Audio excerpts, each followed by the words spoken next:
मिनश्शैतानिर्रजीम बिस्मिल्लाहिर्रहमानिर्रहीम। अजीज बच्चों, झगड़े हर जगह पे होते हैं, घरों में भी होते हैं, महकमों में भी, जिंदगी के हर मैदान में छोटी छोटी लड़ाइयाँ, छोटे छोटे झगड़े होते रहते हैं।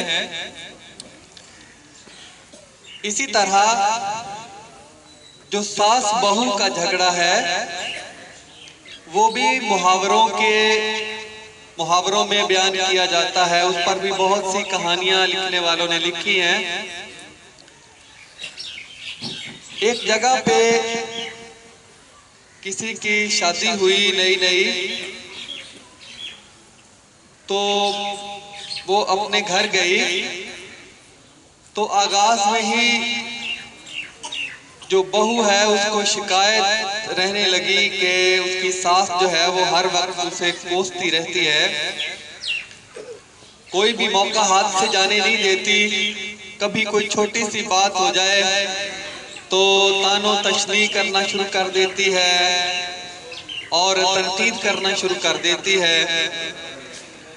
बल्कि बहू को ये शिकायत भी थी कि जब भी मैं नजर आ जाऊं अपनी सास को तो वो मुझे बुरा भला जरूर कहती है, चाहे दबे लफ्जों में कहे चाहे ऊंचे लफ्जों में ऊंची आवाज में कहे।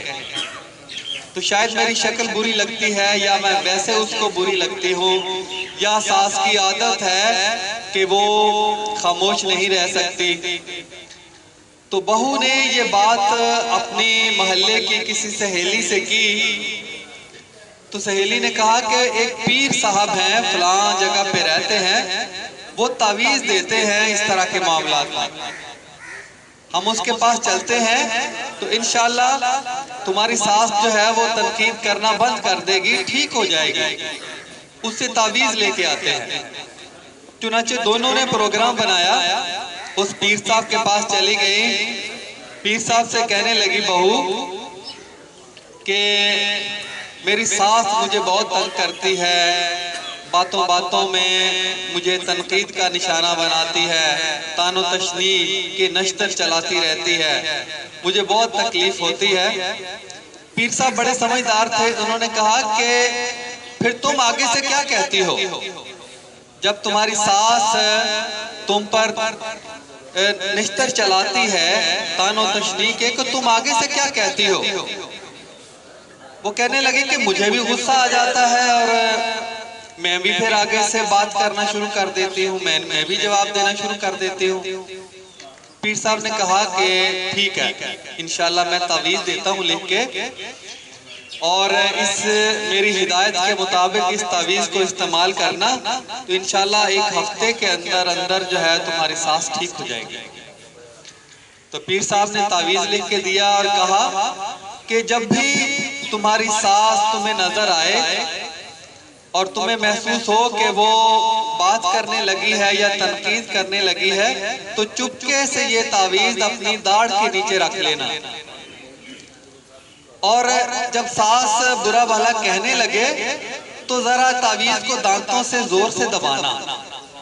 जूं जूं सास ज्यादा तनकीद करे, ज्यादा बुरा भला कहे, तो तुम उतने ही जोर से दांतों से दाढ़ के साथ तावीज को दबाए रखना। चुनाचे वो तावीज लेकर घर आ गई और बहू ने पीर साहब की हिदायत के मुताबिक जो है वो तावीज इस्तेमाल करना शुरू किया। जब सास नजर आई तो चुपके से तावीज दाढ़ के नीचे रख लिया। जब सास बुरा भला कहने लगी तो उसने जरा जोर से दबाया। जब ज्यादा बुरा भला कहा तो और ज्यादा जोर से दबाया। तो उससे ये हुआ कि एक हफ्ते के अंदर अंदर वाकई सास ने बुरा भला कहना बंद कर दिया। उसकी वजह क्या हुई? आप जानते हैं कि जब आदमी दाढ़ से कोई चीज, दाढ़ से दांतों से कोई चीज दबा रहा होता है तो फिर बोल नहीं पाता, वो बात नहीं कर सकता। जब सास बुरा भला कहती तो वो तावीज को दांतों से जोर से दबाती, यानी खामोश रहती। पीर साहब ने ये फार्मूला दिया कि जब सास बात करे तो बहू खामोश रहे। खामोश से रहने का एक फार्मूला तावीज के जरिए बताया। तो एक हफ्ता गुजरा, सास ने सोचा कि ये मेरी बहू कितनी अच्छी हो गई है, मेरी कड़वी कसैली, बुरा भला मैं कहती हूँ तो ये खामोशी से सुनती है, मुझे आगे से जवाब नहीं देती। तो बिलाखिर एक वक्त गुजरने के साथ साथ सास ने अपनी बहू की तारीफ करना शुरू कर दी, अपने बेटे के सामने, अपने खामद के सामने, मोहल्ले की दूसरी औरतों के सामने।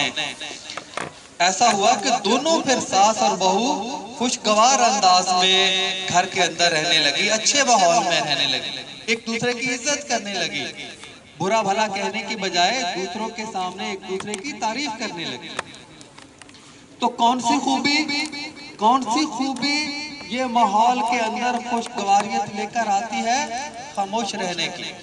अगर आप पर कोई तनकीद करता है, उसके मुकाबले में आप खामोश रहते हैं, आप दूसरे की बात को गौर से सुनते हैं, चाहे वो आपके मिजाज के खिलाफ ही क्यों ना हो, तो दूसरे के दिल में खुद ब खुद आपके बारे में मोहब्बत पैदा होना शुरू हो जाती है।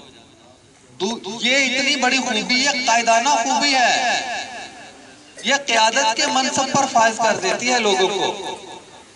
तहम्मुल से दूसरे की बात सुनना, कड़वी कसैली बात को सुन के बर्दाश्त करना। जब आदमी कड़वी कसैली अपने मिजाज के खिलाफ बात सुन रहा होता है तो जज्बात भड़क रहे होते हैं, जी चाहता है कि इसको जवाब दिया जाए, इसको दो टोक जवाब दिया जाए, गुस्से के साथ जवाब दिया जाए। लेकिन जब आदमी अपने इन जज्बात पर काबू पाता है तो वाकई उसके अंदर इतनी सलाहियत पैदा हो जाती है कि माहौल पर उसके बहुत ही खुशगवार असरात मुरतब होते हैं। तो मेरी अल्लाह से दुआ है कि हमें भी अपने माहौल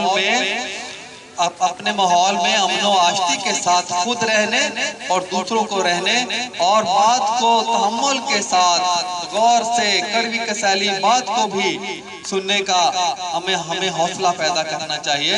अल्लाह ताला इन तमाम खुसूसियात को हमारे अंदर पैदा करे। वमा लना इल्ला अल बलागुल मुबीन।